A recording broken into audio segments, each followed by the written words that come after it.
ഏകദന്തം മഹാകായം തപ്തകാഞ്ചനസന്നിഭം ലംബോദരം വിശാലാക്ഷം വന്ദേഹം ഗണനായകം. ഓം പ്രണോ ദേവി സരസ്വതി വാജേഭിർവാജിനീവതി ദീനാമൈത്രിയവതോ ആനോ ദിവോ ബൃഹദപർവതാദാ സരസ്വതി യജദാ ഗന്ധു യജ്ഞം ഹവം ദേവി ജുജുഷാണാ ഹൃദാജി ശക്മാനോ വാചാമുഷതി ശൃണോതു. സം സരസ്വത്यै നമഃ. ശിവം ശിവകരം ശാന്തം ശിവാത്മാനം ശിവോത്തമം ശിവമാർഗപ്രണേതാരം പ്രണതോസ്മി സദാശിവം. നമഃ ശിവായ ശിവായൈ നമഃ. ശംഭോ രുദ്രമഹാദേവ. നമഃ പാർവതീപതയേ. ഹര ഹര മഹാദേവ. ഏവർക്കും നമസ്കാരം. നമ്മുടെ ചിലേലി മഹാദേവന്റെ ഈ സന്നിധിയിൽ സജ്ജനങ്ങളായ നിങ്ങൾ ഏവരോടുമൊപ്പം ഇന്നിവിടെ പങ്കുചേരുവാനായി സാധിച്ചത് ഒരു വലിയ ഭാഗ്യമായിട്ട് ഞാൻ കണക്കാക്കുകയാണ്. ഇവിടെ ഈ മഹാദേവന്റെ മുന്നിലാണ് ഞാൻ വളർന്നതും പഠിച്ചതും എല്ലാം. അങ്ങനെയുള്ള ഈ ഭഗവാന്റെ മുന്നിൽ വന്ന് നിൽക്കാനും എനിക്ക് പരിചയമുള്ള എന്റെ നാട്ടുകാരോട് അല്പം സംസാരിക്കാനും ഒക്കെ ഒരു അസുലഭമായ അവസരം എനിക്ക് ഇന്നിപ്പോ ഇവിടെ ലഭിച്ചിരിക്കുന്നത്. ഇതെന്റെ ജന്മ പുണ്യമായിട്ടാണ് ഞാൻ അതിനെ കണക്കാക്കുന്നത്. ഇങ്ങനെയൊരു അവസരം എനിക്കിവിടെ ഒരുക്കി തന്ന ക്ഷേത്ര കമ്മിറ്റി ഭാരവാഹികളോടും മറ്റ് സജ്ജനങ്ങളായ എല്ലാ നാട്ടുകാരോടും ഈ അവസരത്തിൽ ഞാൻ എൻ്റെ ഹൃദയം നിറഞ്ഞ നന്ദി അറിയിക്കുകയാണ്. നമ്മുടെ ഏവരുടെയും പ്രിയങ്കരനായിട്ടുള്ള നമ്മുടെ കട്ടകത്തപ്പനായിട്ടുള്ള ചിലേലി മഹാദേവന്റെ സന്നിധിയിലാണ് നമ്മളെല്ലാവരും അല്ലേ. അദ്ദേഹത്തിന്റെ പ്രതിഷ്ഠാ ദിനം എന്ന് പറഞ്ഞ മഹത്തായ ഒരു അവസരത്തിലാണ് നമ്മൾ ഇന്ന് കൂടിയിരിക്കുന്നത്. അങ്ങനെയുള്ള ഈ അവസരത്തില് ഭഗവാന്റെ കാര്യങ്ങളല്ലാതെ വേറെ എന്താ പറയാനാവുക നമുക്ക്? അപ്പോ എന്നെ കൊണ്ടാവുന്നത് പോലെ ഭഗവാന്റെ ചെറിയ ചെറിയ കാര്യങ്ങൾ ഇവിടെ നിങ്ങൾക്ക് മുന്നിൽ ഒരു കഥ പോലെ അല്ലെങ്കിൽ ചെറുതായിട്ട് സംസാരിക്കുന്നത് പോലെ പറഞ്ഞു പോവാനാണ് ഞാൻ ഇന്ന് എത്തിയിരിക്കുന്നത്. മഹാദേവനാണല്ലേ, ദേവാദിദേവനാണ് മഹാദേവൻ അല്ലേ. എല്ലാ ദേവന്മാർക്കും അധിപനാണ്, സംഹാരമൂർത്തിയാണ് മഹാദേവൻ. മഹാദേവന്റെ വിശേഷണങ്ങൾ എന്തൊക്കെയാണ്? നമുക്ക് ഏവർക്കും സുപരിചിതമായിട്ടുള്ള വിശേഷണങ്ങളുണ്ട് മഹാദേവന്.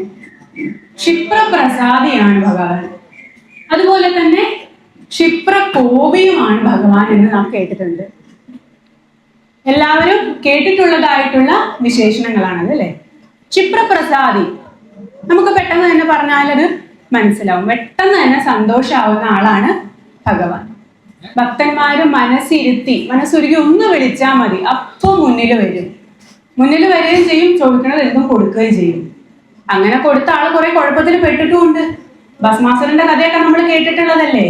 ഭക്തൻ വിളിച്ചു, വന്നു, വരം കൊടുത്തു, അവസാനം ശിവനെ തന്നെ പിടിക്കാൻ ഭസ്മാസുരൻ ഓടിയെന്നല്ലേ പറയുന്നേ. അങ്ങനെയും ഉണ്ടായിട്ടുണ്ട് ഭഗവാൻ അനുഭവങ്ങൾ. അപ്പൊ ക്ഷിപ്രപ്രസാദിയാണ്. പിന്നെ പറയുന്നു മഹാദേവൻ ക്ഷിപ്രകോപിയാണ് എന്ന് പറയുന്നു. പെട്ടെന്ന് ദേഷ്യം വരും അത്ര. ഇതെന്താ അപ്പൊ അങ്ങനെ? ഒരു ഭഗവാനല്ലേ, ദൈവമല്ലേ, തൊട്ടേനും പിടിച്ചേനും ഇങ്ങനെ ദേഷ്യപ്പെട്ടാ പറ്റുമോ? പക്ഷെ ആളങ്ങനെയാ, സഹജമായിട്ട് പെട്ടെന്ന് ദേഷ്യം വരും. മറ്റൊരു ദേവന്മാർക്ക് നമ്മൾ ആ വിശേഷണം കേട്ടിട്ടില്ല അല്ലെ. ക്ഷിപ്രകോപി, പെട്ടെന്ന് ദേഷ്യം വരുന്നു. ഭഗവാൻ വിഷ്ണുവിന് പെട്ടെന്ന് ദേഷ്യം വരുന്നു കേട്ടിട്ടുണ്ടോ നമ്മള്? ഇല്ലല്ലോ. വേറെ ആർക്കെങ്കിലും അങ്ങനെ ദേഷ്യം വരുന്നു കേട്ടിട്ടുണ്ടോ? ഇല്ല. പക്ഷെ മഹാദേവന് മാത്രമുള്ളൊരു വിശേഷണമാണ് ഭഗവാൻ ക്ഷിപ്രകോപിയാണ്. ഭഗവാന് പെട്ടെന്ന് തന്നെ ദേഷ്യം വരും. നമ്മളത് കേട്ടു, ആ ക്ഷിപ്രകോപിയാ, വിശ്വസിച്ചു, കഴിഞ്ഞു, അത്രേ ഉള്ളൂ.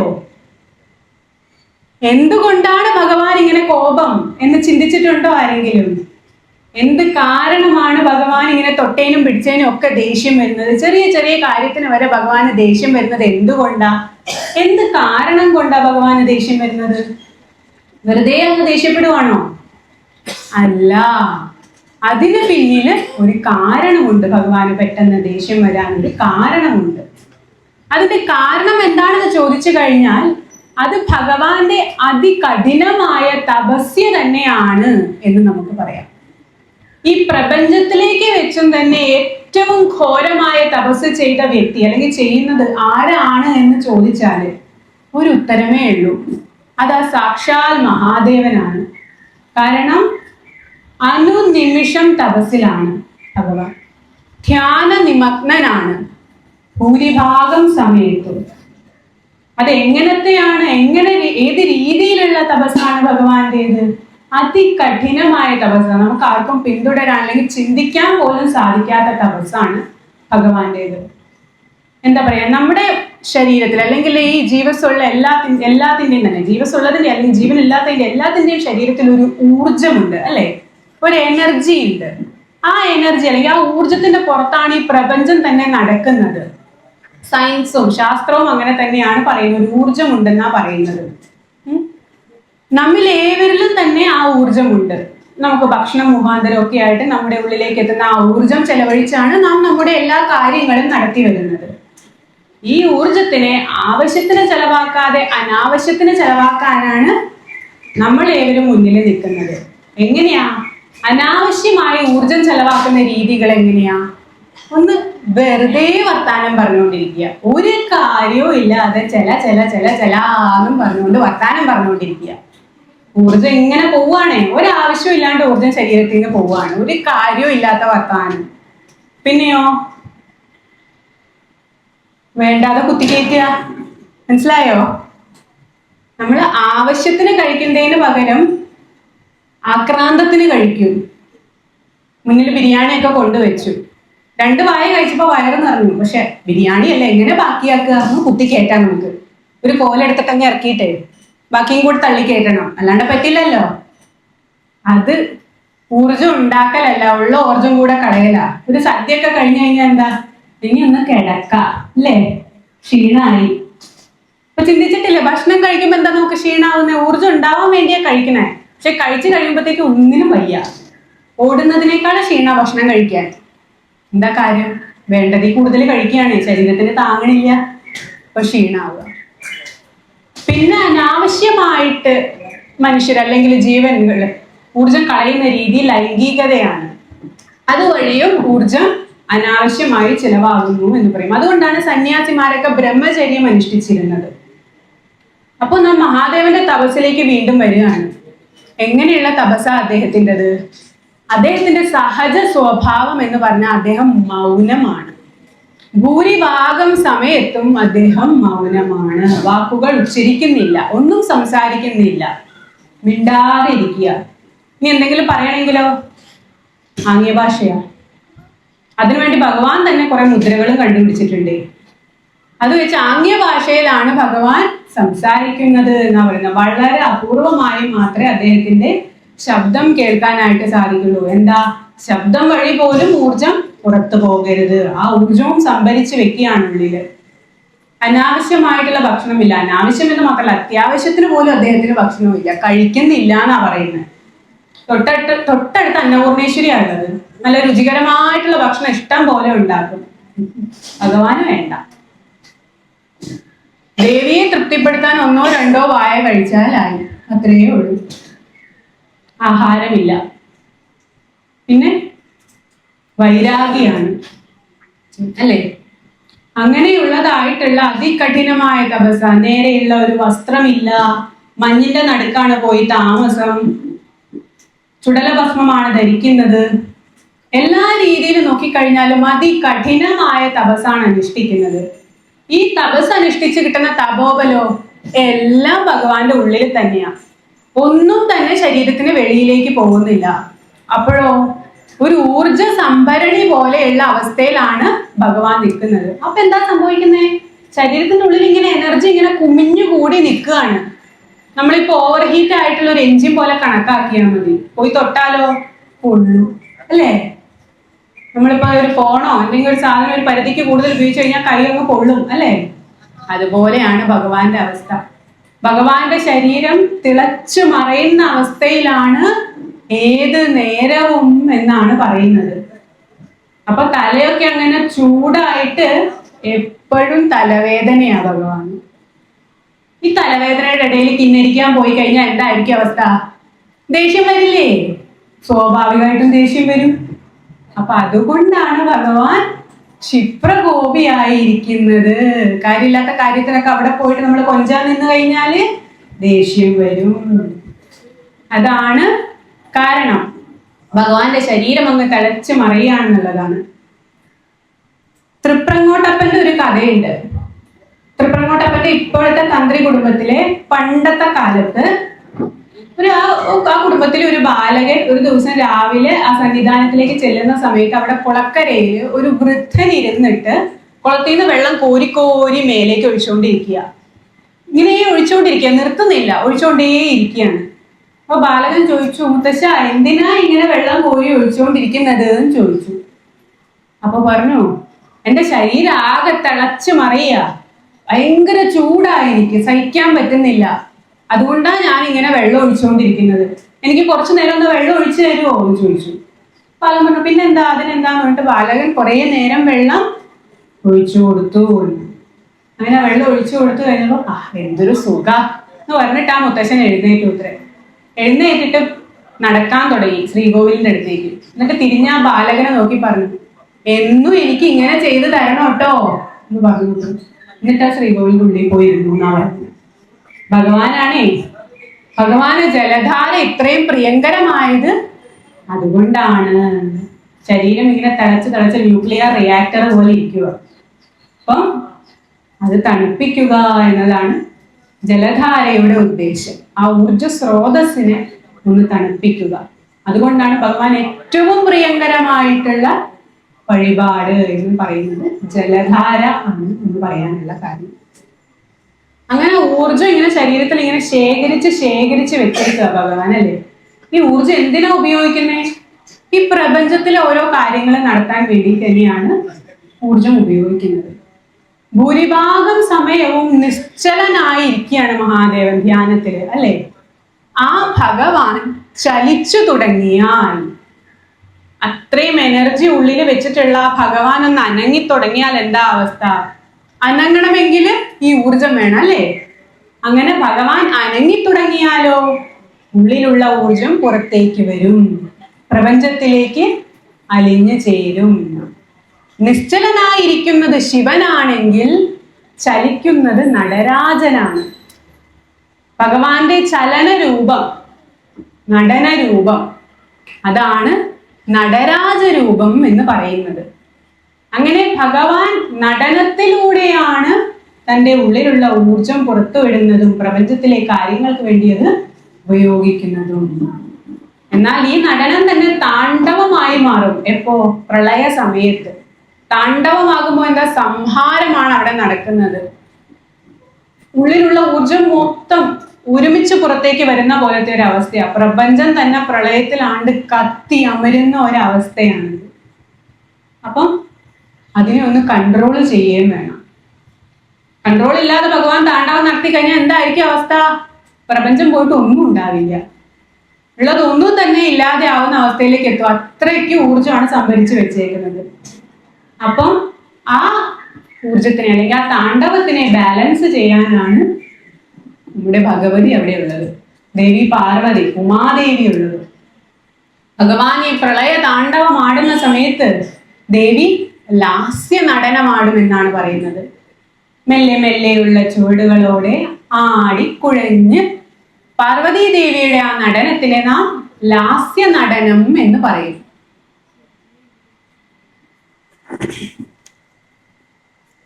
ഭഗവാന് ഒട്ടനവധി രൂപങ്ങളും കാര്യങ്ങളും എല്ലാം ഉണ്ട്. ഭഗവാൻ ഒട്ടനവധി ഭാവങ്ങളുമുണ്ട്. ഭഗവാന്റെ പ്രധാനപ്പെട്ട 4 ഭാവങ്ങൾ ഏതൊക്കെയാണെന്ന് ചോദിച്ചു കഴിഞ്ഞാൽ, സൗമ്യഭാവമുണ്ട് ഭഗവാന്, പിന്നെയോ രൗദ്രഭാവമുണ്ട്, പിന്നെ നിശ്ചേഷ്ടഭാവമുണ്ട്, 4മത്തേത് നടനഭാവമാണ്. സൗമ്യഭാവം, സ ഉമ, ഉമയോട് കൂടിയിരിക്കുന്ന ഭാവം ഏതാണോ അത് സൗമ്യഭാവം. അതുകൊണ്ട് ഉമാമഹേശ്വര പൂജയ്ക്കൊക്കെ ഭയങ്കര പ്രാധാന്യം. എന്താ കാരണം?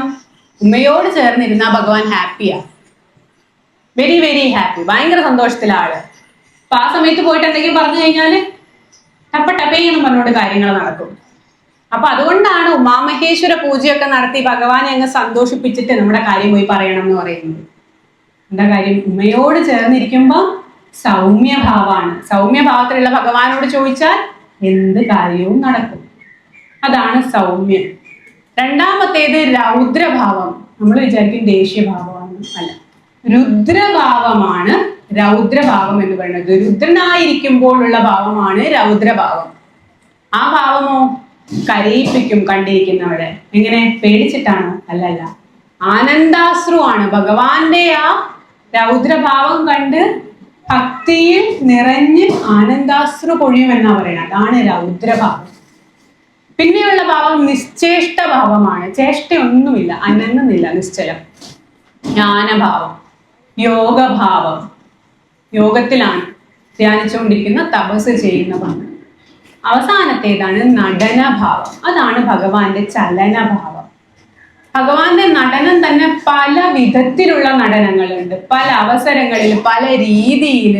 ഭഗവാൻ അറിയാത്ത രീതിയിലുള്ള നൃത്തങ്ങളോ ഒന്നും തന്നെയില്ല. ഭഗവാൻ തന്നെയാണ് നൃത്തത്തിന്റെ ഉറവിടം, അല്ലെ? ആ ഭഗവാനാണ് നൃത്തം എന്ന് പറഞ്ഞാൽ നാട്യരൂപം ഉണ്ടാക്കിയത് തന്നെ ഈ ഭഗവാനാണ്. ഭഗവാന്റെ ഈ നടന രൂപം എന്ന് പറയുന്നത് അതീവ രഹസ്യമാണ്. എല്ലാവർക്കും കാണാൻ സാധിക്കുന്ന ഒരു രൂപമല്ല ആ നടരാജ രൂപം. അങ്ങനെയുള്ള അമൂല്യമായിട്ടുള്ള ആ ദർശനം ആദ്യമായിട്ട് ലഭിച്ചത് നന്ദികേശ്വരനാണ്, ശ്രീപാർവതിക്കല്ല. നന്ദികേശ്വരനാണ് ആദ്യമായിട്ട് ഭഗവാന്റെ നടനം കാണുന്നത്. ഭഗവാനിൽ നിന്ന് ആദ്യമായി നാട്യം പഠിച്ചതും നന്ദികേശ്വരനാണ്. നന്ദികേശ്വരനും മറ്റു ഭൂതഗണങ്ങളുമാണ് ആദ്യമായി അത് പഠിച്ചതും അറിഞ്ഞതും എല്ലാം. അവരിൽ നിന്നുമാണ് നമ്മൾ ഏവരിലേക്കും ആ നടനം എത്തുന്നത്. നന്ദികേശ്വരനിൽ നിന്നുമാണ് ഭരതൻ പഠിച്ചത് എന്ന് പറയുന്നു. ഭരതനിൽ നിന്നുമാണ് നാട്യശാസ്ത്രം ഉണ്ടായത്. ആ നാട്യശാസ്ത്രത്തിൽ നിന്നാണ് നാം ഏവരും നൃത്തം പഠിച്ചത്. ഇപ്പോൾ ഉറവിടമോ മഹാദേവൻ തന്നെയാണ് അതിനുള്ള ഉറവിടം.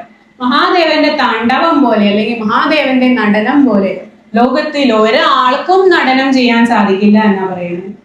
ഒരിടയ്ക്ക് പാർവതി ദേവിയായിട്ടൊരു കോമ്പറ്റീഷൻ ഉണ്ടായി ഭഗവാനെ, ആരാണ് കൂടുതൽ നന്നായി നൃത്തം ചെയ്യുന്നത്. ദേവി പറഞ്ഞു ഞാനാണെന്ന്. ഭഗവാൻ പറഞ്ഞു അല്ല, ഞാനാണെന്ന്. ഞാൻ ചെയ്യണ പോലെ ഒന്നും നിന്നെ കൊണ്ട് ചെയ്യാൻ പറ്റില്ല എന്ന് പറഞ്ഞു. ദേവി വാശിക്കാരിയാണ്. എന്നാൽ നമുക്ക് നോക്കാം എന്ന് പറഞ്ഞു. രണ്ടുപേരും കൂടെ തുടങ്ങി അങ്ങ് ഡാൻസ് കളിക്കാനായിട്ട്, അല്ലേ, നൃത്തം കളിക്കാൻ തുടങ്ങി. ഒരാൾ ലാസ്യ നടനം തകർത്ത് കളിക്കുന്നു, ഒരാൾ അവിടുന്ന് താണ്ഡവം തകർത്ത് കളിക്കുന്നു. എല്ലാവരും കണ്ട്, ലോകം മൊത്തം ഉണ്ട് കാണാനായിട്ട് ഇവരുടെ ഈ കോമ്പറ്റീഷൻ നടന്നുകൊണ്ടിരിക്കുക. ഭഗവാൻ എന്ത് ചെയ്യുന്നോ അതൊക്കെ ദേവിയും ചെയ്യുന്നു. ഒന്നും ദേവിക്ക് ചെയ്യാൻ പറ്റാതെ ഇരിക്കുന്നില്ല. അപ്പൊ ഭഗവാൻ എന്ത് ചെയ്തു? അവസാനം ഒരു സൂത്രം അങ്ങ് പയറ്റി. എന്താ? നേരെ തല കീഴായിട്ട് അങ്ങ് നിന്നു. എന്നിട്ട് തുടങ്ങി ഡാൻസ് കളിക്കാൻ. ഊർധ്വതാണ്ഡവം എന്ന് പറയും. തിരിഞ്ഞങ്ങ് നിന്ന് എന്നിട്ട് ഡാൻസ് കളിക്കാൻ തുടങ്ങി. ഇനി കളിച്ചോ എന്ന് പറഞ്ഞു. പാർവതി ദേവി തോൽവി സമ്മതിക്കേണ്ടി വന്നു. എന്തുകൊണ്ട്? പാർവതി ദേവിക്ക് തലകുത്തി നിന്ന് കളിക്കാൻ അറിയാനിട്ടല്ല, സ്ത്രീകൾക്ക് അത് സഭ്യമല്ല അങ്ങനെ തലകുത്തി നിന്ന് കളിക്കുക എന്നുള്ള പരിപാടി. അതുകൊണ്ട് പാർവതി ദേവി മിണ്ടാതെ അങ്ങ് മാറി നിന്നു. അങ്ങ് ജയിച്ചോട്ടെ, അങ്ങനെയായിരുന്നു പാർവതി ദേവി. പറഞ്ഞിട്ട് കാര്യമില്ല, അങ്ങനെയാ, തലകുത്തി നിന്നിട്ട് എന്നോട് കളിക്കാൻ പറയാ. എന്താ ചെയ്യണ്ടേ? ഞാന് അവിടെ തലകുത്തി നിൽക്കുക, എന്താ ചെയ്യ? പാർവതി ദേവി പറഞ്ഞാ ജയിച്ചു, ഞാൻ തോൽവി സംഭവിച്ചിരിക്കുന്നു എന്ന് പറഞ്ഞു. മഹാദേവൻ അപ്പൊ ഭയങ്കര ചിരിയായിരുന്നു. സന്തോഷമായി, ജയിച്ചല്ലോ എന്ന് ചിരിച്ചതായിട്ട് പറഞ്ഞു. ഞാൻ വെറുതെ ഒരു തമാശക്ക് ചെയ്തതാണ്. എനിക്ക് സമമായിട്ട് നീ മാത്രമല്ലേ ഉള്ളൂ ഈ ലോകത്ത്. എനിക്കറിയാം നിനക്ക് ചെയ്യാൻ പറ്റാഞ്ഞിട്ടൊന്നുമല്ല നീ ഇത് ചെയ്യാതിരുന്നത്. അങ്ങനെ ഒരു സംഭവം ഉണ്ടായിട്ടുണ്ട്. അങ്ങനെ പല വേളയില് പല രീതിയിൽ ഭഗവാന്റെ ഈ നടരാജ രൂപം ഉണ്ടായിട്ടുണ്ട്. ഏതൊക്കെയാണ് ആ വ്യത്യസ്തമായിട്ടുള്ള നടനങ്ങള്?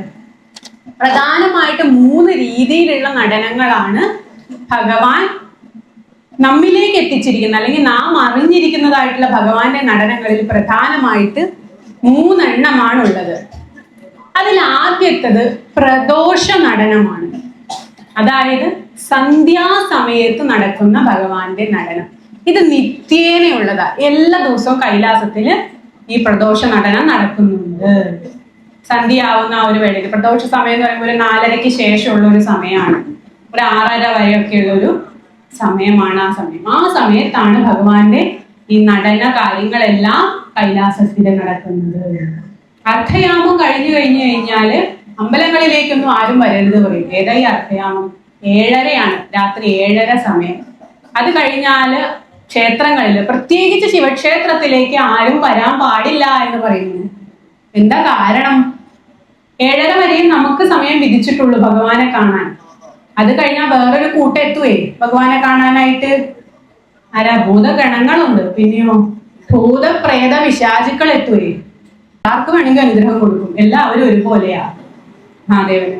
അപ്പോഴോ ഇവർക്കും ആശ്രയ ആ ഭഗവാൻ മാത്രമേ ഉള്ളൂ. ഭൂതപ്രേത വിശാചുക്കളായിട്ടുള്ള എല്ലാവരും ഇവിടെ എത്തും. നമ്മളെപ്പോലെ 10-20 പേരോ 10-30 പേരോ ഒന്നും ആയിരിക്കില്ല. ഈ ഏരിയയിലുള്ള മൊത്തം ഇവിടെ എത്തും ഭഗവാനെ കാണാനായിട്ട്. അപ്പൊ അവരുടെ താണ്ഡവം നടന്നുകൊണ്ടിരിക്കുകയാണ് ഇവിടെ. ആ സമയത്ത് നമ്മൾ ഇവിടെ കയറി വന്നാൽ എന്തായിരിക്കും അവസ്ഥ? അതുകൊണ്ടാണ് അർദ്ധയാമം കഴിഞ്ഞ് ശിവക്ഷേത്രത്തിലേക്കൊന്നും ആരും ചെല്ലരുത് എന്ന് പറയാനുള്ള കാരണം. അവർക്ക് ഭഗവാനെ സേവിക്കാനുള്ള സമയം അത്, നമ്മുടെ സമയം കഴിഞ്ഞു. അതുകൊണ്ടാണ് അത് അങ്ങനെ പറയുന്നത്. അപ്പം പ്രദോഷ സമയം അല്ലെങ്കിൽ സന്ധ്യാസമയത്ത് നിത്യേന ഭഗവാൻ ചെയ്യുന്ന നടനമാണ് പ്രദോഷ നടനം എന്ന് പറയുന്നത്.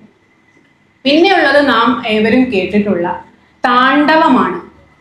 തണ്ടു എന്ന് പറഞ്ഞ മഹർഷിക്ക് ഭഗവാൻ പറഞ്ഞു കൊടുത്ത, പഠിപ്പിച്ചു കൊടുത്ത നൃത്തമായതുകൊണ്ടാണ് അതിന് താണ്ഡവം എന്ന് പേര് വന്നത് എന്ന് പറയുന്നുണ്ട്.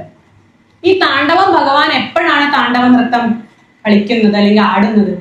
പ്രളയ സമയത്താണ് ഭഗവാന്റെ താണ്ഡവം നടക്കുന്നത്. ഞാൻ നേരത്തെ പറഞ്ഞ പോലെ പ്രളയ സമയത്ത് ഭഗവാൻ ഈ താണ്ഡവം നടത്തുന്ന സമയത്തോ ദേവി ലാസ്യ നടനവും നടത്തുന്നുണ്ടായിരിക്കും. അതാണ് രണ്ടാമത്തെ രീതിയിലുള്ള പ്രധാനമായിട്ടുള്ള ഭഗവാന്റെ നടനം.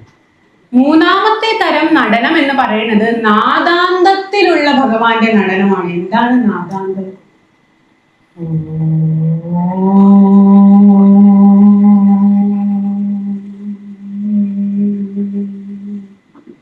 ഓങ്കാരനാദം. ആ നാദത്തിന്റെ അവസാനം ഒരു മൂളലുണ്ട് അല്ലെ? ആ നാദത്തിന്റെ അവസാനത്തില്, ആ അവസാനം എത്തി നിൽക്കുന്നത് പോലെയുള്ള ആ ഒരു അവസരത്തില് ഉള്ള ഭഗവാന്റെ നടനം, അതിനെയാണ് നാദാന്തത്തിലുള്ള നടനം എന്ന് പറയുന്നത്. എങ്ങനെയുള്ളതാണ് ഈ നാദാന്തത്തിലുള്ള നടനം എന്ന് പറയുന്നത്?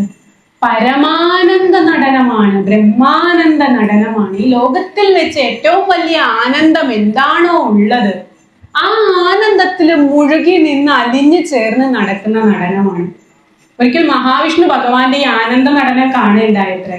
എന്നിട്ടോ കണ്ട് അലിഞ്ഞലിഞ്ഞ വെള്ളമായിപ്പോയി ഭഗവാൻ. അതുപോലെയുള്ള നടനമാണ് ആനന്ദ നടനം. നമ്മൾ അങ്ങ് അലിഞ്ഞു ചേർന്ന് ഇല്ലാതാവുന്ന തരത്തിലുള്ള ആ പരമാനന്ദത്തിൽ ലയിച്ചിരിക്കുന്ന നടനമാണ്.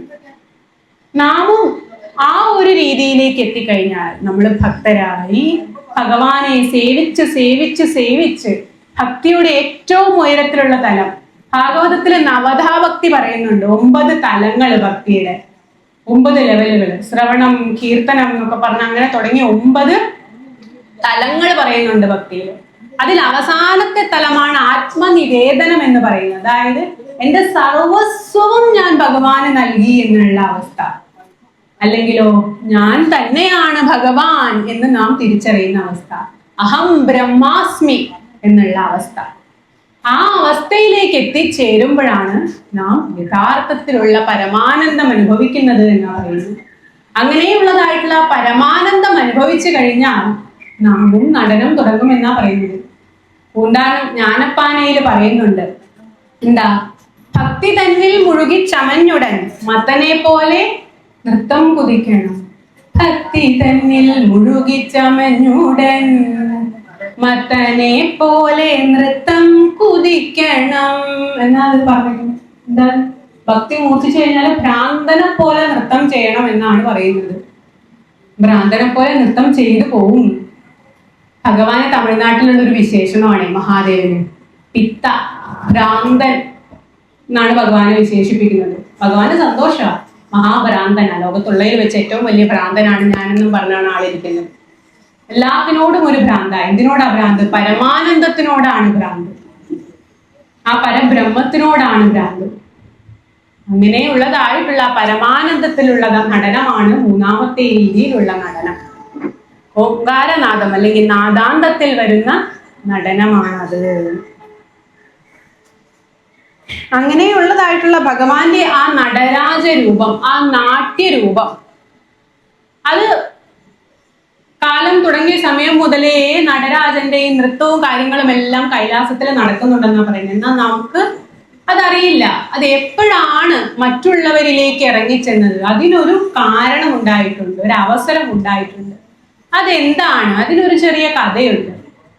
എന്താണെന്ന് വെച്ച് കഴിഞ്ഞാല്, പണ്ട് ദാരുകാവനം എന്ന് പറഞ്ഞ ഒരു വനത്തില് ഒട്ടനവധി ഋഷിമാര് ഒരുമിച്ച് താമസിച്ചിരുന്നു.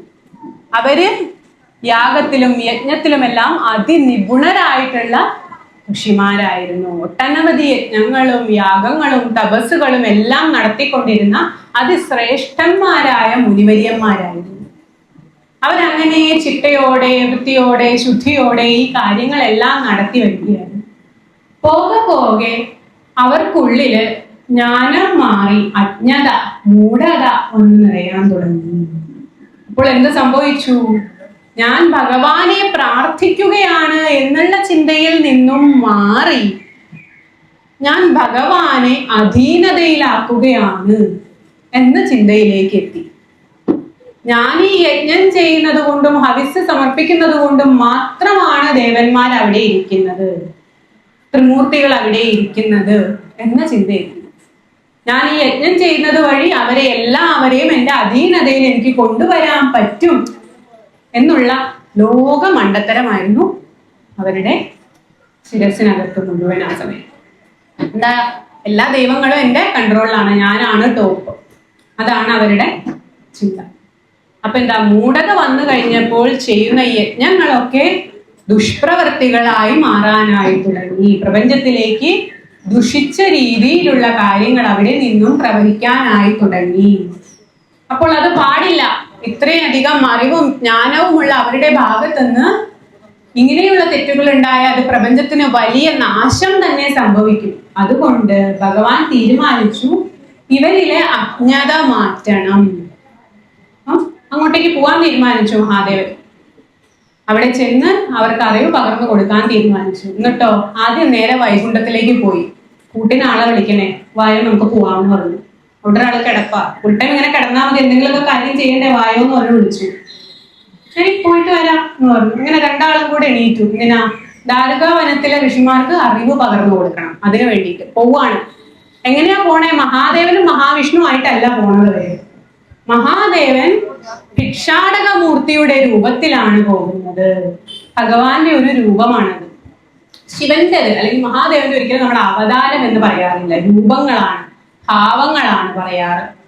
അപ്പൊ ഭഗവാന്റെ ഒരു രൂപമാണ് ഭിക്ഷാടകമൂർത്തി എന്ന് പറഞ്ഞിട്ടുള്ള രൂപം.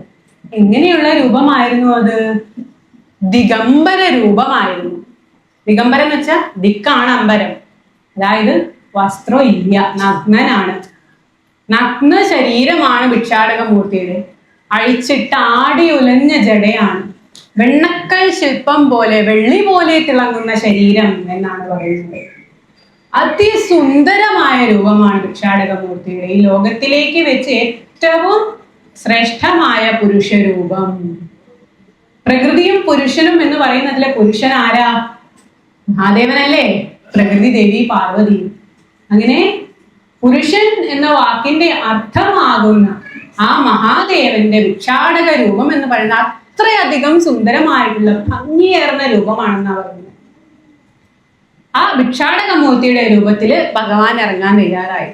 ആഹാ, ഒരാൾ അവിടെ സൂപ്പറായിട്ട് നല്ല റെഡി ആയിട്ട് നല്ല ഏറ്റവും ലോകത്തിനെ മയക്കാനുള്ള രീതിയിൽ റെഡിയായി നിൽക്കുന്നത്. എന്നാൽ ഞാനും അങ്ങനെ തന്നെ വേണമല്ല. മഹാവിഷ്ണു എന്ത് ചെയ്തു?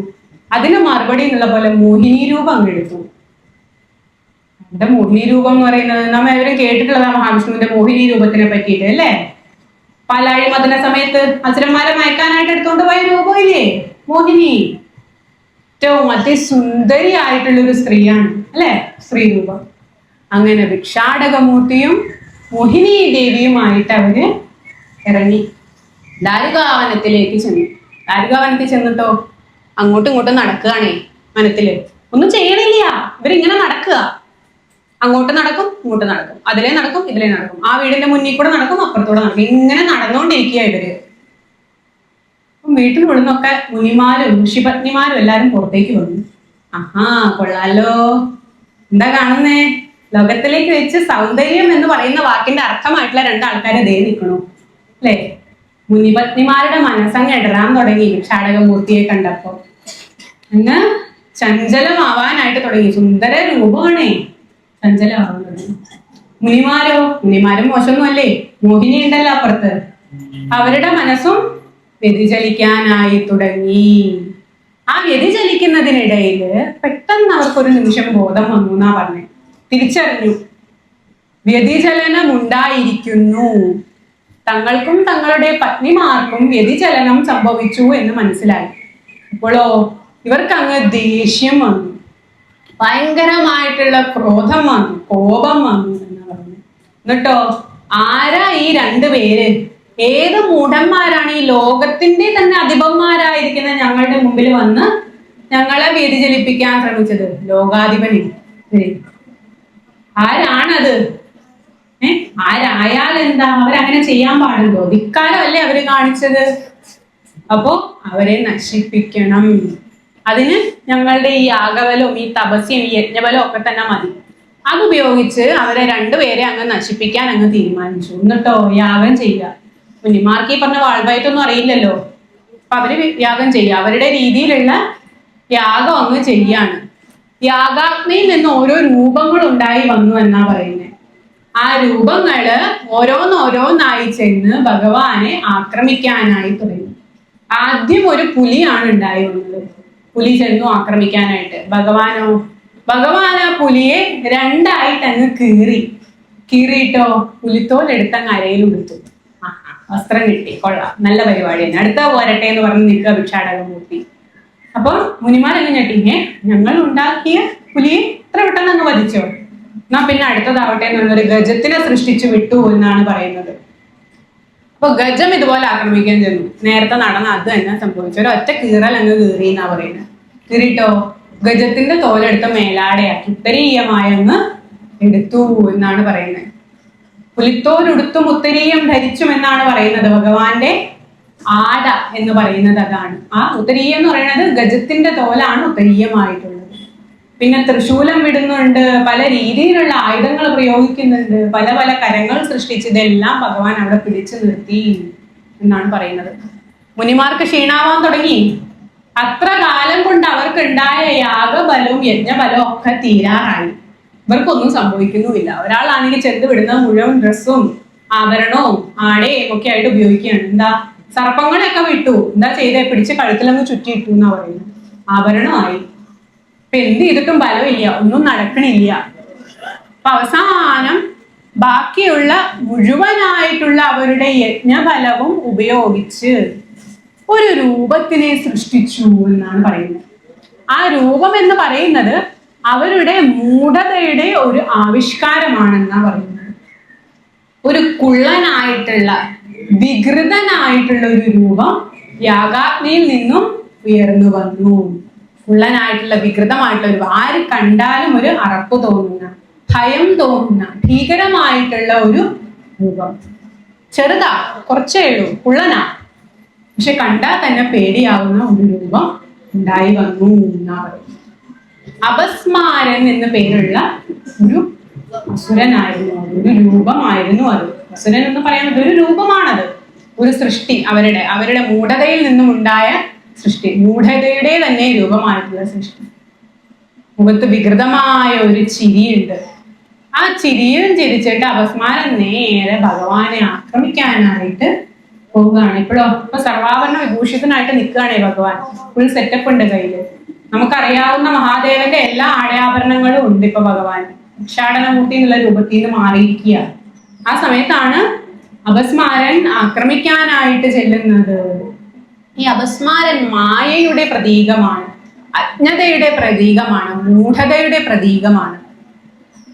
ആ അപസ്മാരൻ ഭഗവാനെ ആക്രമിക്കാൻ ചെന്നപ്പോൾ ഭഗവാൻ എന്താ ചെയ്തത്? തന്റെ വലതുകാൽ പൊക്കി ഒരു ചവിട്ട് കൊടുത്തു എന്നാ പറയണേ. എങ്ങനെ ചവിട്ടിയേ? അപസ്മാരന്റെ നട്ടെല്ലിന് ഒരു ചവിട്ട് കൊടുത്തു, നടുവിന്റെ ഭാഗത്തൊരു ചവിട്ട് കൊടുത്തു. നടരാജ വിഗ്രഹം ശ്രദ്ധിച്ചിട്ടുണ്ടെങ്കിൽ, ആ നടരാജ രൂപം ശ്രദ്ധിച്ചിട്ടുണ്ടെങ്കിൽ, ആ നടരാജ രൂപത്തില് നിലത്തുറപ്പിച്ചിരിക്കുന്ന വലത് കാലിന്റെ കീഴിൽ ഒരു സത്വം കിടക്കുന്നത് കാണാനായിട്ട് പറ്റും.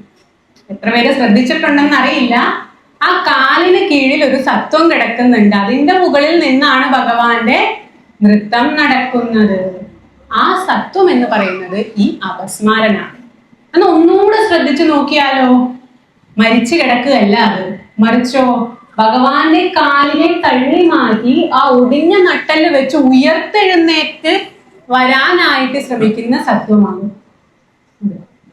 ഇന്ന് ഭഗവാൻ എന്താ കൊല്ലാത്ത അപസ്മാരനെ? എന്തുകൊണ്ടാ അപസ്മാരനെ നിഗ്രഹിക്കാത്തത്? നിഗ്രഹിക്കാൻ പാടില്ലാത്തത് കൊണ്ടാണ് നിഗ്രഹിക്കാത്തത്. ഭഗവാന് കഴിയാഞ്ഞിട്ടല്ല.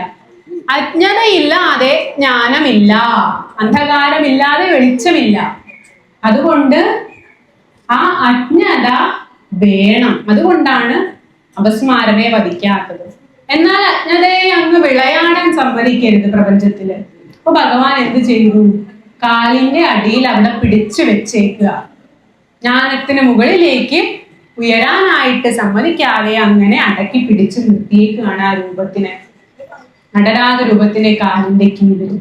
അങ്ങനെ ആ അസുരനെ അല്ലെങ്കിൽ ആ ഒരു സത്വത്തിനെ, ആ രൂപത്തിനെ ഭഗവാന്റെ വരുതിയിലായി കഴിഞ്ഞപ്പോൾ ഈ ഋഷിമാരുടെ മൂഢതയിൽ വ്യത്യാസം ഉണ്ടായി എന്നാ പറയുന്നത്. ആ മൂഢതയിൽ മാറ്റം വന്നപ്പോഴോ വിവരം വന്നു. തങ്ങൾ ചെയ്തുകൊണ്ടിരുന്നത് മണ്ടത്തരമാണ് എന്ന് തിരിച്ചറിഞ്ഞു. ഭഗവാനിൽ ഉപരിയായിട്ട് മറ്റൊന്നുമില്ല എന്ന് മനസ്സിലായി. ഇങ്ങനെ ആ പാദത്തിൽ വീണ് മാപ്പ് അപേക്ഷിച്ചു, നമസ്കരിച്ചു എന്നാ പറയുന്നത്. ആനന്ദ നടനമാണ് ഭഗവാൻ ആ സമയത്ത്. പുഞ്ചിരിച്ചോണ്ട്, അക്രോധം ഇല്ല. ഭിക്ഷാടക മൂർത്തിയായിട്ട് വന്നപ്പോൾ മുതൽ മുഖത്തൊരു പുഞ്ചിരി മാത്രമാണ്. യാതൊരു രീതിയിലുള്ള ദേഷ്യഭാവവും ഉണ്ടായിരുന്നില്ല. മുനിമാർ ഓരോ വസ്തുക്കളായി ആക്രമിക്കാൻ വിടുമ്പോഴും എല്ലാം ഒരു പുഞ്ചിരിയോടെയാണ് എഴുതിട്ടത്. ഇപ്പോൾ ആ അപസ്മാരനെ ചവിട്ടി നിൽക്കുമ്പോഴും ഒരു പുഞ്ചിരിയാണ്. എന്നിട്ടോ വലത് കാലുകൊണ്ട് അപസ്മാരനെ ചവിട്ടി നിർത്തി ഇടത് കാൽ ഉയർത്തി 4 കരങ്ങളോടുകൂടി നൃത്തം ചെയ്യാൻ തുടങ്ങി, നടനം ചെയ്യാൻ തുടങ്ങി. ആ രൂപമാണ് നടരാജൻ. ആ നൃത്തത്തിന്റെ പ്രത്യേകത എന്താ? ഈ ഉയർത്തിയിരിക്കുന്ന ഇടത്തെ കാലുണ്ടല്ലോ, ഉയർത്തിപ്പിടിച്ചിരിക്കുന്നേ, അത് താഴെ കുത്തില്ല. വലത്തെ കാല് മാത്രമേ കുത്തുള്ളൂ. ഡാൻസ് നടക്കുന്നതിന്റെ ഇടയിൽ എടുത്തൊരു ഫോട്ടോ അല്ല അത്. കണ്ടിന്യൂസ് ആയിട്ട് ആ നൃത്തം എന്ന് പറയുന്നത് അങ്ങനെയാണ്. ആ ഇടത്തെ കാല് താഴെ കുത്തില്ല. അതാണ് നടരാജ രൂപം. 4 കരങ്ങളുണ്ട്. ഉയർത്തിപ്പിടിച്ചിരിക്കുന്ന 2 കരങ്ങളില് ഒന്നില് ഡക്കയും ഒന്നില് കാലാഗ്നിയാണ്. അതിങ്ങനെ ബാലൻസ് ചെയ്ത് പിടിച്ചേക്കുക. എന്താ, ഒരെണ്ണം സൃഷ്ടി, ഒരെണ്ണം സംഹാരമാണ്. ബാലൻസ് ആയി പോണം. ഉയർത്തിപ്പിടിച്ചിരിക്കുന്ന 2 കരങ്ങളില് അത്, താഴ്ത്തി പിടിച്ചിരിക്കുന്നത് ഒരെണ്ണം ഗജമുദ്രയിലും ഒരെണ്ണം വരദമുദ്രയിലുമാണ് നിൽക്കുന്നത്. വരദാനം നൽകുന്നുമുണ്ട്, അഭയം നൽകുന്നുമുണ്ട് ഗജമുദ്ര വഴി. ഗജമുദ്ര എങ്ങനെയാണ്? ഗജമുദ്ര ഉയർത്തിപ്പിടിച്ചിരിക്കുന്ന ഇടത്തെ കാലിലേക്ക് ചൂണ്ടിയിട്ടാണ് ഭഗവാന്റെ ഒരു കൈ നിൽക്കുന്നത്. ഇങ്ങനെയല്ല ഭഗവാന്റെ മുദ്ര നിൽക്കുന്നത്, ഇടത്തെ കാലിന് ചൂണ്ടുക. എന്താ അർത്ഥം? എന്റെ ഈ പാദത്തിനെ ആശ്രയിക്കൂ, എന്റെ ഈ പാദത്തിൽ ശരണം പ്രാപിക്കൂ. അങ്ങനെ നീ ചെയ്താൽ നിന്നിലുള്ളിലുള്ള അജ്ഞതയാകുന്ന അപസ്മാരനെ ഞാൻ ചവിട്ടി നിർത്തിക്കോളാം. അതാണ് ആ രൂപത്തിന്റെ അർത്ഥം, അതാണ് ആ രൂപത്തിന്റെ പർപ്പസ്. ഈ പ്രപഞ്ചത്തിലെ പഞ്ചകൃത്യങ്ങളുടെ പ്രതീകമാണ് ഭഗവാന്റെ നടരാജ രൂപം എന്ന് പറയുന്നത്. എന്താണ് പഞ്ചകൃത്യങ്ങൾ? സൃഷ്ടി, സ്ഥിതി, സംഹാരം, പിന്നെയോ തിരോഭാവവും അനുഗ്രഹവും. ഇത്രയുമാണ് അതിന്റെ പ്രതീകങ്ങളായിട്ടുള്ളത്. സൃഷ്ടിയെ സൂചിപ്പിക്കുന്ന ഡക്കയുണ്ട്, സംഹാരത്തിനെ സൂചിപ്പിക്കുന്ന കാലാഗ്നിയുണ്ട്. ഭഗവാന്റെ ആ നടനം തന്നെയാണ് സ്ഥിതിയെ, പരിപാലനത്തിനെ സൂചിപ്പിക്കുന്നത്. പിന്നെയോ കാലുകൊണ്ട് അമർത്തിപ്പിടിച്ചിരിക്കുന്ന ആ അപസ്മാരൻ, അതാണ് ആ തിരോഭാവം. അതായത് മായയെ മറച്ചു പിടിക്കുന്നു, പിന്നെ അനുഗ്രഹം വർഷിക്കുകയും ചെയ്യുന്നു ഭഗവാന്റെ ആ നടരാജ രൂപം എന്ന് പറയുന്നു. ഇത്രയൊക്കെ പറഞ്ഞാലും ഒരു ക്ഷേത്രത്തിലും പ്രധാന മൂർത്തിയായിട്ട് നടരാജനെ നാം കാണില്ല, അല്ലേ? എല്ലാ ശിവക്ഷേത്രങ്ങളിലും പോയി നോക്കിക്കഴിഞ്ഞാലും അവിടെ ശിവലിംഗ രൂപമാണ് പ്രതിഷ്ഠിച്ചേക്കുന്നത്, നടരാജ രൂപമല്ല. ചിലപ്പോൾ ഇങ്ങനെ ചുവർച്ചിത്രങ്ങളായിട്ടോ അല്ലെങ്കിൽ ഉപദേവത പോലെയോ ഒക്കെ നടരാജ രൂപം കണ്ടാലും പ്രധാന മൂർത്തി എപ്പോഴും ശിവലിംഗ രൂപത്തിലാണ് കാണാനായിട്ട് സാധിക്കുന്നത്. ഭഗവാൻ കൂടുതൽ സമയവും ഭക്തർക്ക് മുന്നിലേക്ക് എത്തിയിരിക്കുന്നത് ആ ലിംഗരൂപത്തിലാണ് എന്നാണ് പറയുന്നത്. അങ്ങനെയുള്ള ഈ നടരാജന് പ്രാധാന്യം കൊടുക്കുന്നതായിട്ടുള്ള ഒരു ക്ഷേത്രമുണ്ട്. എവിടെയാ? ചിദംബരത്തിന്. ചിദംബര നടരാജ ക്ഷേത്രം തന്നെയാണ് അതിനെ പറയുന്നത്. അവിടെ നടരാജമൂർത്തിക്ക് ഒട്ടേറെ പ്രാധാന്യമുണ്ട്. കാരണം എന്താ? ഒരിക്കൽ ഭഗവാൻ അവിടെ വന്ന് നൃത്തം ചെയ്തിട്ടുണ്ട്. അത് തന്നെ കാരണം. ഈ ചിദംബരത്തിൽ നോക്കിക്കഴിഞ്ഞാല് ചിദംബരത്തിന്റെ പ്രധാന ശ്രീകോവില് എന്ന് പറയുന്നത് അടച്ചിട്ടിരിക്കുന്ന ഒരു അറയാണ്, ഒരു ബോക്സ് പോലെയാണ് അതിന്റെ അവസ്ഥ. അതിനകത്തൊന്നുമില്ല, ശൂന്യമാണ്. ഭഗവാന്റെ രൂപങ്ങളിലെ ആകാശ സങ്കല്പമാണ് അവിടെ കാണിക്കുന്നത് എന്നാ പറയുന്നത്. ഒന്നുമില്ല. ആകാശം എന്ന് പറഞ്ഞു കഴിഞ്ഞാൽ ഇങ്ങനെ പരന്ന് കിടക്കുകയല്ലേ. ആ ശൂന്യതയെയാണ് സൂചിപ്പിക്കുന്നത് ആ അറ എന്നാ പറയുന്നത്. അതിനകത്തേക്ക് നോക്കാൻ ഒരു കിളിവാതിലുണ്ട്. നാം ദർശനത്തിന് പോയി കഴിഞ്ഞാൽ ആ കൊച്ചു ദ്വാരത്തിലൂടെ, സുഷിരത്തിലൂടെയാണ് അകത്തേക്ക് നോക്കേണ്ടത്. അങ്ങനെ ആ കിളിവാതിലൂടെ അകത്തേക്ക് നോക്കിയാലോ ആദ്യം കാണുന്നത് ഇരുട്ടാണ്. ഒന്നും തന്നെ കണ്ണിൽ പതിയില്ല. ഇരുട്ട് മൂടി നിൽക്കുന്ന ഒരു അറയാണല്ലോ. ഒന്നുകൂടെ ശ്രദ്ധിച്ചു നോക്കിയാലോ അകലത്തിലൊരു തിളക്കം കാണാം. എന്താണ് ആ തിളക്കം? സ്വർണത്തകിടിൽ കൊരുത്തെടുത്ത കൂവളമാലയാണ്.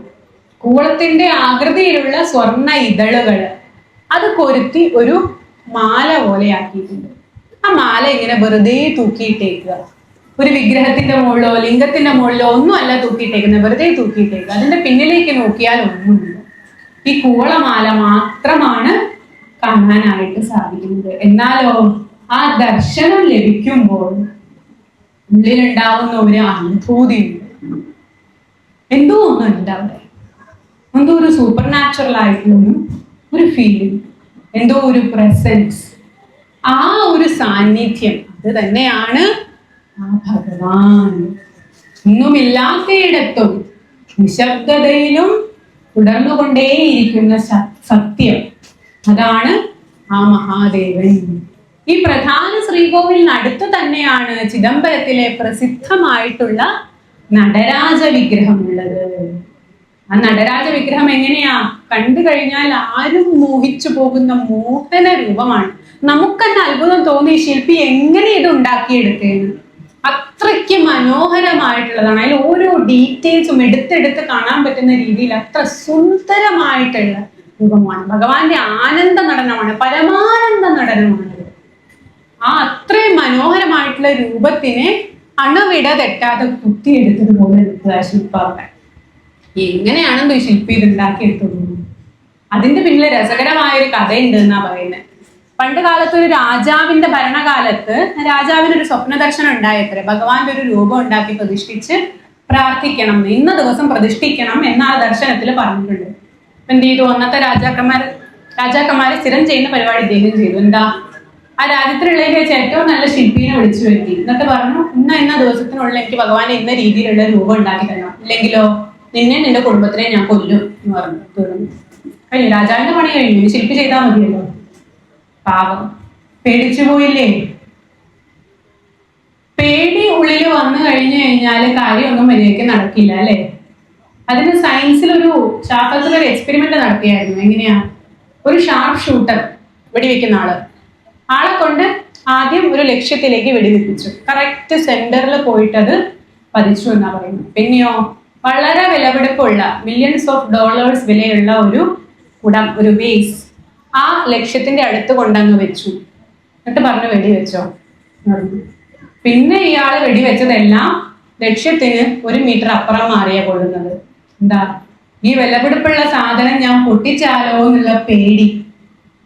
ആൾക്ക് സെന്ററിൽ വെടിവെക്കാൻ അറിയാഞ്ഞിട്ടല്ല, കറക്റ്റ് അവിടെ വെടിവെക്കാൻ സാധിക്കും. പക്ഷെ ആ ഭയം കാരണം താൻ അത്ര വൃത്തിയിൽ ചെയ്തിരുന്ന പ്രവൃത്തി തന്നെ ചെയ്യാൻ പറ്റാതെയാകും. ഇവിടെ ശില്പിക്കും അത് തന്നെയാ സംഭവിക്കുന്നത്. ഓരോന്ന് ലോഹവിഗ്രഹമാണ് ഉണ്ടാക്കാൻ പറഞ്ഞിരിക്കുന്നത്, ലോഹവിഗ്രഹം. അപ്പൊ ലോഹവിഗ്രഹം ഉണ്ടാക്കാൻ ആദ്യം ഒരു അച്ചുണ്ടാക്കണം. കളിമണ്ണിൽ അച്ചുണ്ടാക്കി അതിലേക്ക് ഈയം ഒഴിച്ച് അത് വെച്ചാണ് വിഗ്രഹം ഉണ്ടാക്കുന്നത്. അപ്പൊ എന്താ? അച്ചുണ്ടാക്കും, ഈയം ഒഴിക്കും, അച്ചു പൊട്ടും, വിഗ്രഹം നേരെയാവില്ല. ഇതാണ് സംഭവിച്ചുകൊണ്ടിരിക്കുന്നത്. ആൾ എത്ര പരിശ്രമിച്ചിട്ടും അത് നടക്കുന്നില്ല എന്നാ പറയുന്നത്. ആളാണെങ്കിൽ ഒരു ശിവഭക്തനുമാണ്. മഹാദേവ, ഇതെന്തൊരു പരീക്ഷണമാണിത്. ഇനി ഒരു ദിവസം മാത്രമേ ബാക്കിയുള്ളൂ, എനിക്ക് ഒന്നും തന്നെ ചെയ്യാൻ സാധിച്ചിട്ടില്ല. എന്താ ഞാനിനി ചെയ്യുക എന്ന് ആകെ തലയ്ക്ക് കയ്യും കൊടുത്തിരിക്കുന്ന സമയത്ത് ഭാര്യ വന്ന് പറഞ്ഞു, ഒരിക്കൽ കൂടെ അങ്ങ് പരിശ്രമിക്കുക. ആ ഒരിക്കലുള്ള പരിശ്രമത്തിനും കൂടെ സാധിച്ചിട്ടില്ലെങ്കിൽ നമുക്ക് അങ്ങ് ആത്മഹത്യ ചെയ്യാം, ആത്മാഹൂതി ചെയ്യാം. കാരണം എന്താ, രാജാവ് ഏതൊക്കെ രീതിയിലാണ് നമ്മെ ഉപദ്രവിക്കുക എന്ന് അറിയില്ല. അത് കാരണം ഒരു തവണയും കൂടെ പരിശ്രമിച്ചിട്ട് സാധിക്കുന്നില്ലെങ്കിൽ നമുക്ക് എല്ലാവർക്കും അങ്ങ് ആത്മാഹൂതി ചെയ്യാം. ഭഗവാൻ നമ്മളെ കൈവിട്ടിരിക്കുന്നു എന്നാ തോന്നണേ. ഭാര്യ പറഞ്ഞത് കേട്ട് എന്നാ അങ്ങനെ ആവട്ടെ, ഒരിക്കൽ കൂടെ ശ്രമിക്കാമെന്ന് പറഞ്ഞ അച്ഛെല്ലാം വാർത്ത് ഈയം ഉരുക്കിക്കൊണ്ടിരിക്കുകയാണ്. ആ മെറ്റൽ ഇങ്ങനെ തിളച്ച് മറയുന്ന ലോഹമായിരിക്കുകയാണ്. ഇനി അത് ഉരുക്കിയാ വേണ്ടത്. അപ്പം അതിന്റെ എന്തോ ആവശ്യത്തിനായിട്ട് ശില്പി മാറിപ്പോയേക്കുക. വീട്ടില് ഭാര്യ മാത്രമുള്ള സമയം. അപ്പൊ ഒരു പുറത്തുനിന്ന് ഒരു വിളി, വീട്ടിന്റെ പുറത്തുനിന്ന് അമ്മ എന്തെങ്കിലും തരണേന്ന് പറഞ്ഞിട്ടൊരു വിളി കേൾക്കുക. ഭാര്യ പുറത്തേക്ക് ചെന്ന് നോക്കിയപ്പോഴെന്താ, ഒരു 19 വയസ്സ് പ്രായമുള്ള ഒരു ആജാനബാഹുവായിട്ടുള്ള മനുഷ്യനാണ്. കൂടെ ഒരു 10-30 വയസ്സ് പ്രായമുള്ള ഒരു സ്ത്രീയും ഉണ്ട്. എന്നാൽ കണ്ട ഭാര്യ ഭർത്താക്കന്മാരാണെന്ന് പെട്ടെന്ന് മനസ്സിലാവുകയും ചെയ്യും. അങ്ങനെ രണ്ടുപേരും വന്നിട്ട് കഴിച്ചിട്ട് കുറെ നാളായി, ഭയങ്കര വിശപ്പ്, എന്തെങ്കിലും തരണേ എന്ന് പറഞ്ഞു. അപ്പൊ നീ ഇരിക്കൂ, ഞാൻ ചോറ് എടുത്തിട്ട് വരാം എന്ന് പറഞ്ഞത്. അപ്പൊ ഭാര്യ അകത്തേക്ക് അന്നം എടുക്കാനായിട്ട് ചെന്നു. അന്നം എടുക്കാനായിട്ട് ചെന്നപ്പോൾ ഈ പുറത്ത് നിൽക്കുന്നവർക്ക് സഹിക്കുന്നില്ല. വിശന്ന് അങ്ങ് കണ്ണ് കാണുന്നില്ല. അയ്യോ, എനിക്ക് അസഹ്യമായ വിശപ്പാണ്, എനിക്ക് ചോറ് വരുന്നത് വരെ ഒന്നും കാത്തിരിക്കാനുള്ള ക്ഷമയില്ല, വേറെ എന്താ ഇവിടെ കഴിക്കാനുള്ളത് എന്ന് ബഹളം തുടങ്ങി. അപ്പം ഇവിടെ പെട്ടെന്ന് എടുത്തു തരാൻ ഒന്നും ഇല്ലല്ലോ എന്ന് പറഞ്ഞ് ശില്പിയുടെ ഭാര്യയും ആകെ വിഷമത്തില്. അപ്പോഴോ വന്ന് നിൽക്കുന്ന ആ വൃദ്ധൻ ചുറ്റും നോക്കുമ്പോഴോ അവിടെ ഈയം തിളയ്ക്കുന്നുണ്ടേ. അത് മതി എനിക്ക് പറഞ്ഞു. തിളച്ചു നിൽക്കുന്ന ഈ ലോഹോ, ഇതാണോ നിങ്ങൾ കഴിക്കാൻ പോകുന്നത്? ഭ്രാന്തുണ്ടോ നിങ്ങൾക്ക് എന്ന് ചോദിച്ചു. ആ അങ്ങനെയും പറയാറുണ്ട് ആൾക്കാര് എന്ന് പറഞ്ഞു. എന്നിട്ടോ ആ തിളച്ചു നിൽക്കുന്ന ആ ഈയത്തിനെ ആ ചൂടുള്ള പാത്രത്തോടെ എടുത്തങ്ങ് കുടിച്ചിട്ട് ഇത് നിപ്പങ്ങ് നിന്നു. എന്നിട്ടോ നിന്ന നിപ്പില് വിഗ്രഹമായി മാറി എന്നാ പറഞ്ഞു. സ്വയം ലോഹം കുടിച്ച് സ്വയം വിഗ്രഹമായി മാറിയ നടരാജൻ, അതാണ് ചിദംബരത്തിലെ നടരാജൻ എന്നാണ് പറയുന്നത്. ആ നടരാജൻ ചിദംബരത്തിൽ വന്ന് നൃത്തം ചെയ്തു എന്ന് പറയുന്നവര്, ചിദംബരത്തിലുള്ള ആ നടരാജ വിഗ്രഹത്തിന്റെ സമീപത്ത് കനകവും രത്നവും പതിച്ച പീഠത്തില് ദേവി ഇരിക്കുന്നുണ്ട്. ശിവകാമസുന്ദരി രൂപത്തിലുള്ള ദേവിയാണ്. ആ ദേവിയെ, പാർവതി ദേവിയെ, തന്റെ ഉമ്മയെ അവിടെ പിടിച്ചിരുത്തി അവളെ ആനന്ദിപ്പിക്കാൻ, അവളെ സന്തോഷിപ്പിക്കാൻ വേണ്ടിയുള്ള ഭഗവാന്റെ നടനമാണ് ചിദംബരത്തിലെ ആനന്ദ നടനം. ചിദംബരത്തിലെ കനകസഭയിൽ വെച്ചുണ്ടായ നടനം. മോഹൻലാലിന്റെ സിനിമയിലെ പാട്ടില്ലേ, ആനന്ദ നടനം ആടിനാൾ കനകസഭയിൽ ആനന്ദ, അങ്ങനെയല്ലേ പറയണേ. കനകസഭ, ഏതാ ഈ കനകസഭ? ചിദംബരത്തിലെ കനകസഭയെയാണ് ഉദ്ദേശിക്കുന്നത്. ഭൂമിയിലെ 5 സ്ഥലങ്ങളിലാണ് ഭഗവാന്റെ ഈ നടരാജ രൂപത്തിന്റെ ദർശനം ഉണ്ടായത്. അതിലൊരു സ്ഥലമാണ് ചിദംബരത്തിലെ കനകസഭയിൽ വെച്ചുണ്ടായ ഭഗവാന്റെ നടരാജ രൂപം അല്ലെങ്കിൽ നടനം. പിന്നെയുള്ളത് വട ആരണ്യേശ്വര ക്ഷേത്രം, തിരുവലങ്ങാടുള്ള ഒരു മഹാദേവ ക്ഷേത്രമാണ്. അവിടെ രത്നസഭയിൽ വെച്ച് ഭഗവാൻ നൃത്തം വെക്കുകയുണ്ടായി. ഇത്രയായി. അതിന് പിന്നിലും ഇതുപോലെ രസകരമായിട്ടുള്ള ഒരു കഥയുണ്ട്. അന്ന് കാളീദേവി ആയിട്ടായിരുന്നു കോമ്പറ്റീഷൻ, പാർവതി ആയിരുന്നില്ല എന്നായിരുന്നു. അവിടെ കാളീദേവി ആയിരുന്നു അത്ര ഇവിടെ ആദ്യമായിട്ടുണ്ടായ പ്രതിഷ്ഠ. ആ പ്രതിഷ്ഠയുടെ അടുത്ത് നിന്നൊരു ഭക്തൻ മഹാദേവനെ വിളിച്ചപ്പോ എന്നാ ഞാനും കൂടെ അവിടെ പോയി ഇരിക്കാന്ന് പറഞ്ഞിട്ട് മഹാദേവൻ ചെന്നു. അത്രേ ദേവിക്ക് പിടിച്ചില്ല. എന്നത് ആരാ ഇങ്ങോട്ട് വരാനായിട്ട്, ഞാനല്ലേ ഇവിടെ ഇരിക്കുന്നത്, നിങ്ങൾ എന്ത് ഇതിലാ ഇവിടെ വന്നിരിക്കണേന്ന് ചോദിച്ചു. അന്ന് ഞാനും ഇവിടെ ഇരിക്കുന്നു പറഞ്ഞു. അപ്പൊ അങ്ങനെ പറ്റില്ലല്ലോ. അങ്ങനെ രണ്ടുപേരും തമ്മിൽ കോമ്പറ്റീഷൻ തുടങ്ങി. എന്താ, ഡാൻസ് തന്നെ, നൃത്തം വെച്ചു, കോമ്പറ്റീഷൻ തുടങ്ങി. ആസ് യൂഷ്വൽ ഭഗവാൻ കള്ളത്തരം ഒരിച്ചിരി പണിയൊപ്പിച്ചു. എങ്ങനെയാ, ഇത്തവണ തലകുത്തിയൊന്നും നിന്നില്ല. എന്ത് ചെയ്തു, ഇത്തവണ കാതിലുള്ള കടുക്കൻ ഉണ്ടല്ലോ അത് ഊരിയങ്ങ് നിലത്തേക്ക് ഇട്ടു. എന്നിട്ടോ കാലോണ്ട് എടുത്ത് ചെവിയിലിട്ടു. കാതിലുള്ള കടുക്കൻ ഊരി നിലത്തേക്ക് ഇട്ടിട്ട് കാലോണ്ടെടുത്ത് കാലുകൊണ്ട് അത് ചെവിയിലിട്ടു. ചെയ്തോന്ന് പറഞ്ഞു കാളിയനോട്. കാലോണ്ടെടുത്ത് ചെവിയിലിട്ടോ നീയും? കാളിദേവിശോ എന്നെ കൊണ്ട് വയ്യ, എവിടെയാന്ന് വെച്ചാൽ ഇരിക്കി എന്ന് പറഞ്ഞു. അങ്ങനെ അവര് രണ്ടുപേരും, ഇത്തവണ അവര് മാറിയിരിക്കുമോ ഒന്നും ഉണ്ടായില്ല. രണ്ടുപേരുടെയും സാന്നിധ്യം അവിടെ ഉണ്ട് എന്നാ പറയുന്നത്. അങ്ങനെ ഭഗവാൻ ഇങ്ങനെ ചില കുട്ടിക്കളിയും കാര്യങ്ങളും ഒക്കെ ഉണ്ട്. അപ്പൊ അങ്ങനെ അവർ രണ്ടുപേരും അവിടെ വട അരണ്യേശ്വര ക്ഷേത്രത്തിലുണ്ട്. അവിടെ രത്നസഭയിൽ വെച്ചാണ് ഭഗവാന്റെ ഈ നടനം ഉണ്ടായിരിക്കുന്നത്. പിന്നെ മധുര മീനാക്ഷി ക്ഷേത്രത്തില് വെള്ളിയുടെ സഭ, രജത സഭയിൽ വെച്ച് ഭഗവാന്റെ ഒരു നൃത്തം ഉണ്ടായി. അത് നാം ആദ്യം പറഞ്ഞ പ്രദോഷ നൃത്തമാണ്. സന്ധ്യാസമയത്ത് ഉണ്ടാകുന്ന ഭഗവാന്റെ നൃത്തമാണ് രജത സഭയിൽ ഉണ്ടായത്. പിന്നെ ഷെപ്പറ എന്ന് പറഞ്ഞ സ്ഥലത്ത് താമ്രസഭ, ചെമ്പ് കൊണ്ടുള്ള സഭ, അവിടെ വെച്ചും ഭഗവാൻ നൃത്തം ചെയ്തു. മുനി താണ്ഡവമാണ് അവിടെ ഭഗവാൻ ചെയ്ത നൃത്തം എന്ന് പറയുന്നത്. അവസാനമായിട്ട് ഭൂമിയിൽ വന്നേക്കുന്നത് കുട്രാലനാഥൻ ക്ഷേത്രത്തിലാണ്. അവിടെ ചിത്രസഭയിൽ വെച്ച് ത്രിപുര താണ്ഡവം ചെയ്തു ഭഗവാൻ എന്നാണ് പറയുന്നത്. ഇങ്ങനെയാണ് ഭഗവാന്റെ പല രീതിയിലുള്ള നാട്യരൂപങ്ങൾ, നടരാജ രൂപങ്ങൾ ഭൂമിയിലേക്ക് എത്തുണ്ടായത് എന്നാണ് പറയുന്നത്. ഭഗവാനാണ് എല്ലാത്തിൻ്റെയും ഉറവിടം, എല്ലാത്തിൻ്റെ സ്രോതസ്സും ആ ഭഗവാനാണ്. ഭഗവാൻ നൽകിയിട്ടുള്ളതായിട്ടുള്ള കാര്യങ്ങൾ മാത്രമേ നമ്മുടെ ഏവരുടെയും കഴിയുള്ളൂ. ഭഗവാൻ നൽകാത്തതായിട്ട് ഒന്നും തന്നെ നമ്മുടെ കഴിവില്ല. എല്ലാം ആ ജഗദീശ്വരനാണ്, എല്ലാം ആ മഹാദേവനാണ്. നാം എന്നും അറിയേണ്ടതും എന്നും ഉൾക്കൊള്ളേണ്ടതും ആ സത്യമാണ് നാം മനസ്സിലാക്കേണ്ടത്. നാം ഒന്നുമല്ല എന്നുള്ള സത്യമാണ് നാം തിരിച്ചറിയേണ്ടത്. എന്നിട്ടോ പൂർണ്ണ മനസ്സോടെ, പൂർണ്ണ സമർപ്പണത്തോടെ ആ ഭഗവാനെ ആശ്രയിക്കുക. ആ ഭഗവാനാണ് എല്ലാം എന്ന് തിരിച്ചറിഞ്ഞ് തന്റെ സർവസ്വവും സമർപ്പിച്ച് ആ ഭഗവാനെ ഒന്ന് മനസ്സിരുത്തി വിളിച്ചാല് കൂടി ഇങ്ങ് വരും ഇന്ന് കൊണ്ടുപോകാനായിട്ട്. മോക്ഷം ലഭിക്കും. ഈ ജന്മത്തിൽ നാം ഏറ്റവും കൂടുതൽ പരിശ്രമിക്കേണ്ടതും അതിനു വേണ്ടിയാണ്. മധ്യ ജന്മ ലഭിച്ചിരിക്കുന്നത് എല്ലാ ജന്മങ്ങളിൽ വെച്ച് ഏറ്റവും ശ്രേഷ്ഠമായ ജന്മമാണ്. ചിന്തിക്കാനുള്ള കഴിവുള്ള ജന്മമാണ്, വിചാരങ്ങളുള്ള ജന്മമാണ്. അപ്പോൾ എന്ത് ചെയ്യണം? ഈ ചിന്തിക്കാനുള്ള ഈ കഴിവ് ഉപയോഗിച്ച് അവനവന്റെ മനസ്സിനെ ആ ഭഗവാനിൽ ലയിപ്പിക്കാനായി ശ്രമിക്കണം. ഇനി ഒരു ജന്മം വേണ്ട. ഈ കർമ്മവലയത്തിൽ നിന്നും മോചനം നേടാനായിട്ട് ആ ഭഗവാനോട് മനസ്സിരുത്തി നാം പ്രാർത്ഥിക്കണം. ഇതാണ് നാം ഓരോരുത്തരും ചെയ്യേണ്ടത്. ഇവിടെ നമ്മുടെ ഈ ചില്ലേലിയപ്പൻ, നമ്മുടെ മഹാദേവൻ, ഇവിടെ കൂടിയിരിക്കുന്നതായിട്ടുള്ള സജ്ജനങ്ങൾക്ക് ഏവർക്കും തന്നെ ഇപ്പൊ സന്തോഷമായിട്ട് ഇരിക്കുക. പ്രതിഷ്ഠാദിനമല്ലേ, ഭയങ്കര ഹാപ്പി ആയിരിക്കും ആളുള്ളില്. ഇപ്പൊ പോയിട്ട് എന്തെങ്കിലുമൊക്കെ പറഞ്ഞ കാര്യങ്ങളൊക്കെ നടക്കാൻ സാധ്യതയുണ്ട്. പോയി പറഞ്ഞോളൂ കേട്ടാ, കാര്യമായിട്ട് പറയാ. ഹാപ്പി ആയിട്ടിരിക്കുന്ന സമയത്ത് വേണം പറയാം. പെട്ടെന്ന് നടക്കും പരിപാടി. എന്താന്ന് വെച്ചാൽ വേഗം പറഞ്ഞോളാം. ഒന്നുകൂടെ എഫക്ട് കിട്ടണം എന്നുണ്ടെങ്കിൽ ഉണ്ടല്ലോ, ഇപ്പൊ അവിടെ ഇരിക്കുന്ന ആളൊക്കെ ഉണ്ടല്ലേ നന്ദികേശ്വരൻ, ചെവിയിൽ പോയി പറഞ്ഞാൽ മതി, ഒന്നുകൂടെ ക്ലിയർ ആയിട്ട് അവിടെ കേൾക്കും. നന്ദികേശ്വരന് ഭഗവാൻ കൊടുത്തിരിക്കുന്ന വരമാണേ, നിന്റെ ചെവിയിൽ ആരെങ്കിലും വന്നൊരു കാര്യം പറഞ്ഞാൽ അത് നേരെ എന്റെ ചെവിയിൽ എത്തിക്കോളും. എന്തെങ്കിലും ആവശ്യമുണ്ടെങ്കിലേ പറഞ്ഞാൽ മതി, അവിടെ എത്തിക്കോളും. അവനിപ്പോ നമ്മൾ അവിടെ മുന്നിൽ പോയി നിന്ന് ഉറക്ക വിളിച്ചിട്ട് കൈലാസത്തിൽ കേട്ടില്ലെങ്കിലോ, ഇവിടെ പറഞ്ഞാൽ അതൊരു കണക്ഷൻ ഇവിടെ ഉണ്ട്, ഫോണാ ഭഗവാനിലേക്കുള്ള. അവിടെ പോയിട്ട് ചെവിയിൽ ഇപ്പൊ കാര്യങ്ങൾ പറഞ്ഞാൽ മതി, എത്തിക്കോളും അങ്ങോട്ട് ന്യൂസ്. അങ്ങനെ ചെയ്താൽ മതി. അപ്പൊ ഈ ഹാപ്പി ആയിരിക്കുന്ന സമയത്ത് നല്ല നല്ല കാര്യങ്ങൾക്ക് വേണ്ടി ഭഗവാനോട് ആഗ്രഹം പറയാം. നല്ല നല്ല കാര്യങ്ങൾ, നല്ല ചിന്തയുണ്ടാവണേ, ഭഗവാനിൽ അടിയുറച്ച ഭക്തി ഉണ്ടാവണേ, എന്നെ ഒരു ഭക്തനാക്കി മാറ്റണേ. ഓം നമ ശിവായ, ഓം ഹ്രീം നമ ശിവായ. ദേവി എപ്പോഴും ഭഗവാന്റെ കൂടെയില്ലേ. നമ പാർവതീ പതയേ ഹര ഹര മഹാദേവ എന്നാണ്. പാർവതിയുടെ പതിയായ മഹാദേവനാണ്. അതാണ് കേൾക്കാൻ ഇഷ്ടം. അപ്പൊ അങ്ങനെ തന്നെ പറഞ്ഞാൽ മതി, ഭയങ്കര ഇഷ്ടാവും. അപ്പൊ അങ്ങനെ പോയി പ്രാർത്ഥിക്കുക ഭഗവാനോട്. ചില്ലേലിയപ്പൻ ക്ഷിപ്രപ്രസാദിയാണ്.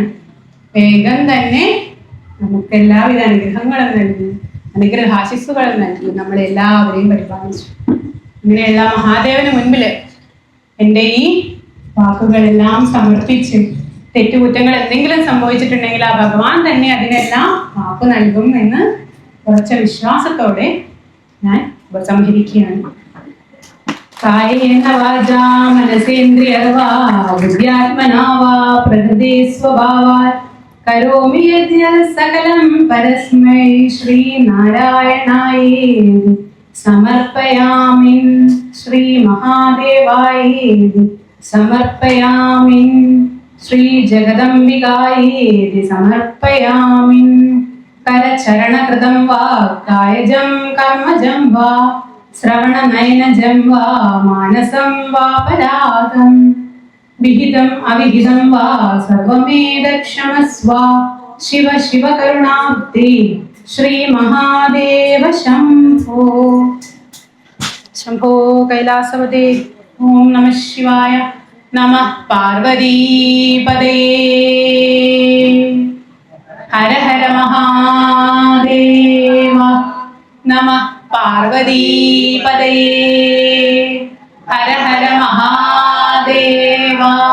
ഞാൻ പറഞ്ഞു അവിടെ കേക്കില്ലാന്ന്, കൈലാസത്തിലെ ആള് ഒന്ന് ഉറക്ക പറഞ്ഞോളൂ. നമഃ പാർവതീപദേ. ഹര ഹര മഹാദേവ. എല്ലാവർക്കും നമസ്കാരം.